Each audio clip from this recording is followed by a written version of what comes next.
Well, guys, y'all aren't gonna believe the collection of records that I got today for $300, and there are some heavy hitter gems that y'all should keep an eye out for if you happen to see them. So let's get to it.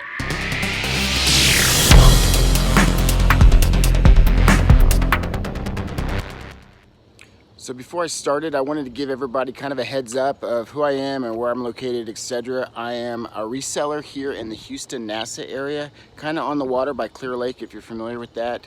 I go to everything from garage sales, estate sales, auction houses.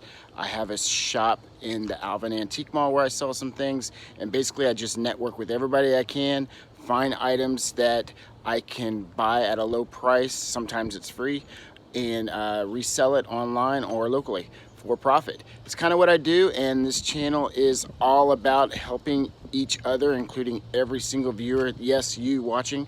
I'm trying to help everybody to make either extra income, or if you do this on a full-time, you can get enough gathered information to be an arsenal when you're going out thrifting or finding on the scavenger hunt whatever items you might be looking for. So let's get to it. I'm really excited to show y'all some of the records that I sold. I mean, not sold. I did sell one already, which was really cool. I've almost got all my money back that I invested on one single record, which is ideal situation when you're buying a pretty good, huge amount of records. If one of them can pay for the whole lot and the rest is gravy, then obviously that's ideal. So let me get to it and I'll show you everything. So I'll kind of do an initial pan across everything that I had scored, and I'll flip through some of these in just a second. That is about 200 records. I've already kind of did a quick price through, and those are all worth between $5 and $15 each. And what I'm gonna do is I'm not gonna mess with those just because I don't have the time for condition and everything else. So I'm gonna sell those for $5 each out of my antique mall, and I'll get all my money back. There's about 200 times $5, and that's on a low end. So that's $1,000 right there. I spent everything for about 300 records. I spent $300, plus I had some throw-ins, which I've already talked to you on previous channels, but if you find single stitch, I don't know if you can see it close enough, but see how there's only one row of stitching? Same with this one. You see how there's only one row of stitching? That's considered single stitch, guys. If you find vintage single stitch, like for example, this one's a Beatles one. This one's I don't even know who she is, but Bonnie Raitt. This shirt alone is about $60 to $70. This one could be a gem, like up to like $300 to $400. I'm gonna put it that high because there's nobody that has one like this available. So that could be like, let's say $400 for those two shirts, $1,000 for just this stack. And those are the low end albums. All of these over here are on average between $20 to like $50 on comps. And what I'll do is I'm pricing them on the low end of $20 on average. So let's say I have, looking at about 50 to 75, I should count. Just a second. I'll count real quick and give you all a break. Okay, so there's about 30 records here, and on average, on the low end, $20 each. So 30 times 20, that's 600 right there.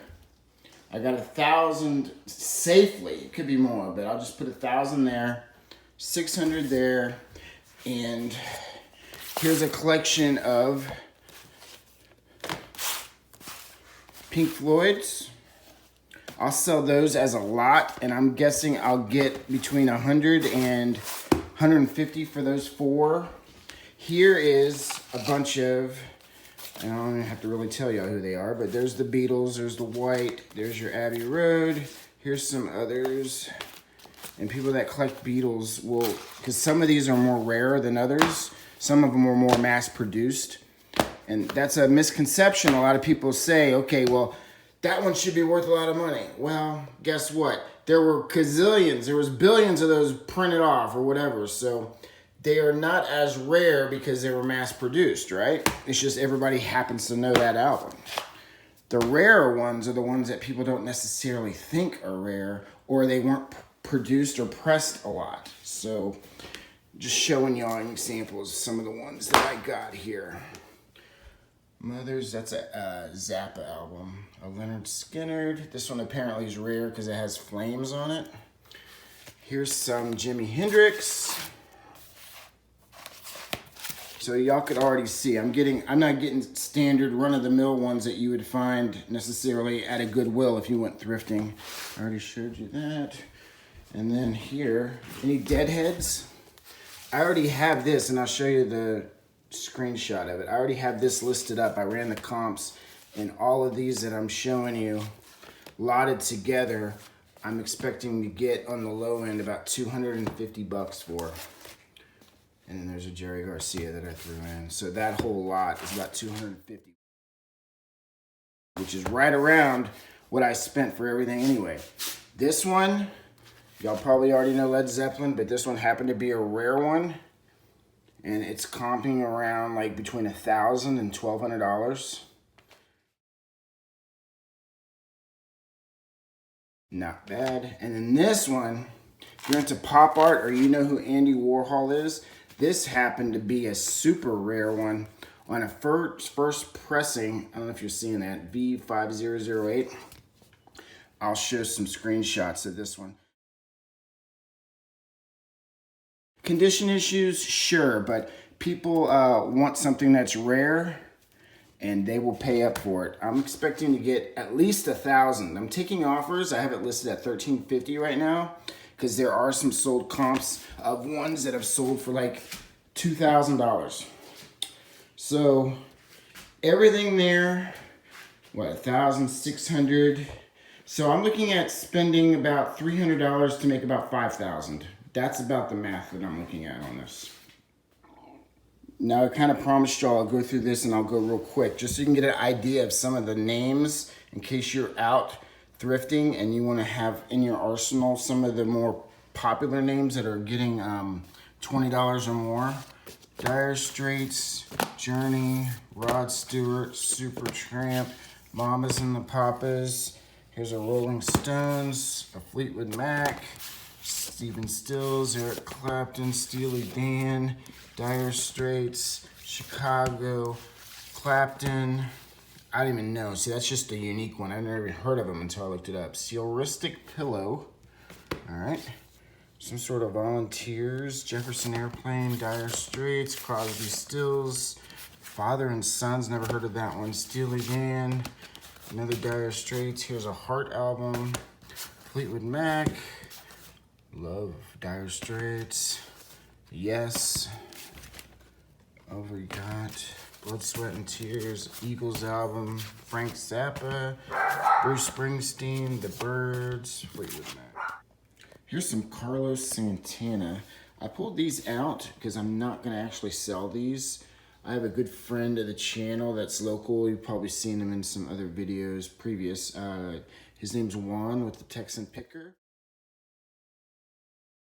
He's friends with me and Tanya and a few other resellers and thrifters in the area, and he told me to keep an eye out for Santana. So I found these three, and I already told him I'm going to give him these as his Christmas gift.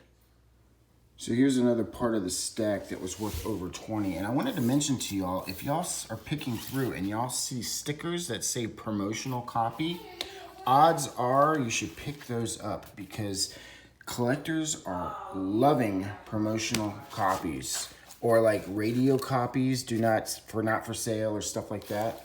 And I'll just give you more example of some of the ones that, this was like a jazz album, like worth like 50 bucks. Harvest, Neil Young, that was worth like 100, I think. And Bloodshot, this was kind of a cool one. If you ever see, here, just a second. Look at that. Isn't that pretty cool? It's like the colored vinyl. There's a lot of people that are just into seeing different against the norm. This was, see, another one, promotional copy. That's what made it worth more. UFO, about that one. Camel Mirage, The Birds. Jefferson Airplane, Steely Dan, Fleetwood Mac in Chicago. See, that one was like a special pressing of a live performance. More Super Tramp, George Harrison. Here's another one that made it popular because of the color. I'll show you. Look at that. That's pretty cool, right? Alright, the Kinks, Steely Dan. That was a pretty good one. Gaucho. I'll have to show you all the comps on that one. I think that one was close to $100. The Who Live at the Leeds. This one's worth like 60 or 70, I think. And George Harrison, like a box set. Fleetwood Mac. Another box set of Steve Miller Band. Buckingham, Stevie Nicks. This was an early pressing of hers. Crosby, Stills. This was a good one too. Steely Dan.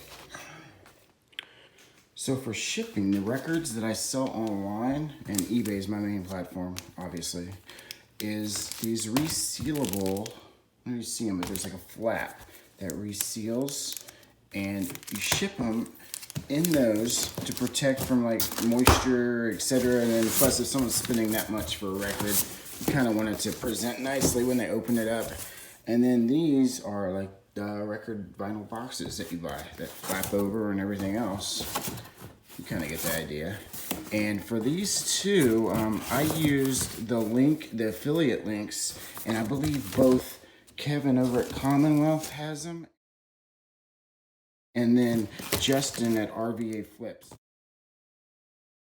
And I'm sure there's other people that have them, but those are the two that I usually try to support. I've been watching them for a while. So if you need to have any boxes or clear vinyl sleeves resealable for your vinyls, go and check them out and look at their affiliate links. All right, y'all, you're probably laughing saying, what the heck has he got going on here? All right, so for like 25 bucks, I purchased this stack of, it's called prop money. If you look real close, I mean, gosh, you have to look closely to see, but see how it says replica? And then it says up here, it's not legal tender. But damn, that looks pretty good, right? It's the actual size and everything else. So from far away, it looks legit. And what I'm gonna do is I'm gonna start doing a series where I go to thrift stores or garage sales or whatever, and I start getting people's reaction from me, like finding them on the ground or like falling out of a vintage like dictionary or a book of something and seeing people's reactions. And then I also thought I would ask y'all in the comments section, figure out if there's anything else that you think would be fun for me to create a video on, where it's either a prank or like a social experiment to see how people will be, if they're honest or not, on if it's their money or not, or just how people react if they see it on the ground. Any other ideas on how to use this to make some video content that'll be entertaining and it'll be a little bit different than just the rapid bolos that I'm showing y'all each time. All right. So, not too bad. I think it was a pretty good score for $300 to make about $5,000 in comps. I wanted to finish out the video kind of saying that I appreciate all the new subscribers and the new viewers. I know that there's been some recent plugs and heads up from some larger YouTube channels that have recently mentioned me or screenshotted me, etc. I really appreciate the support. I think that if we're all in a community together, we should support each other, and that's kind of what I do in the same sense. So really appreciate you watching. Please, if you can, for the logarithm, hit the like button, subscribe button if you haven't already, and if you like the content, obviously make a comment, let me know what you think. Until the next one, talk to you later, bye. I almost forgot. Part of the perks of being a reseller and working for yourself is you get to call your shot. You get to spend how you choose, etc., and you get to sometimes have fun. So I used some of the funds from already on the record sales, and I purchased some really good seats for tonight's Texans game. It's Thursday night football. They're playing Carolina, which if y'all know who McCaffrey is and all that, they're probably going to kill us because we're in a rebuild season right now. But still, I think you'll see. I'll put some footnotes and some shots of the seats and the live footage of the game, etc., so you can see what exactly we got to experience. And that's part of the ride of being a reseller. Thanks again, guys. Bye. She's all excited. We're ready for the game. We're ready for the game.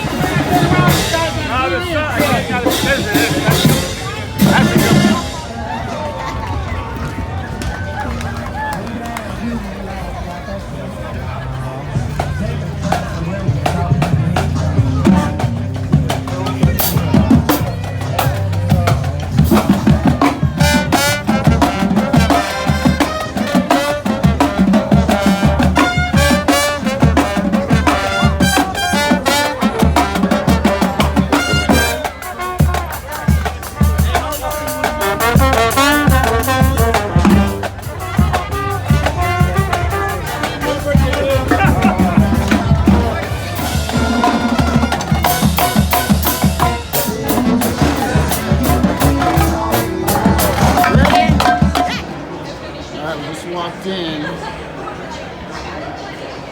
if I can show you all the field here. So far, now we're heading towards the seats. Section 135. Is this us? No.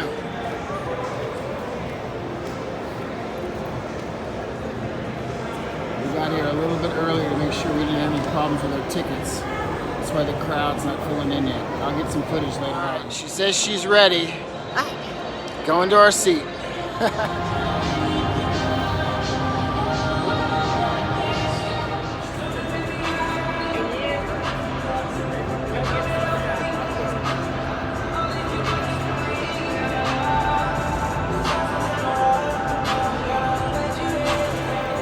What do you think about the tickets, Mom?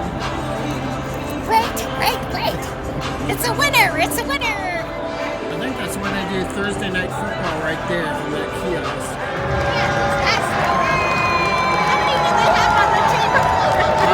Those guys are not timing.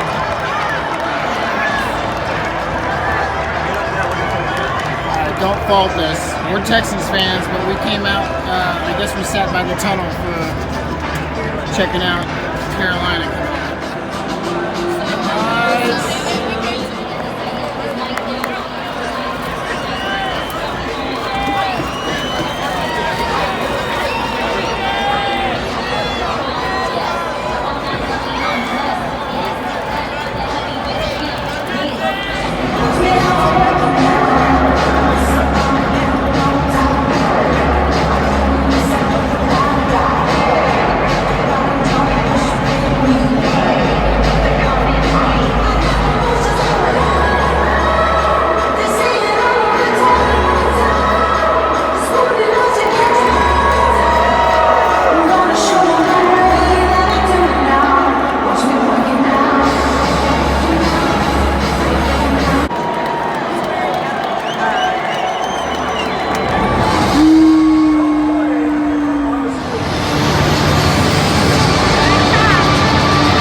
Warhol.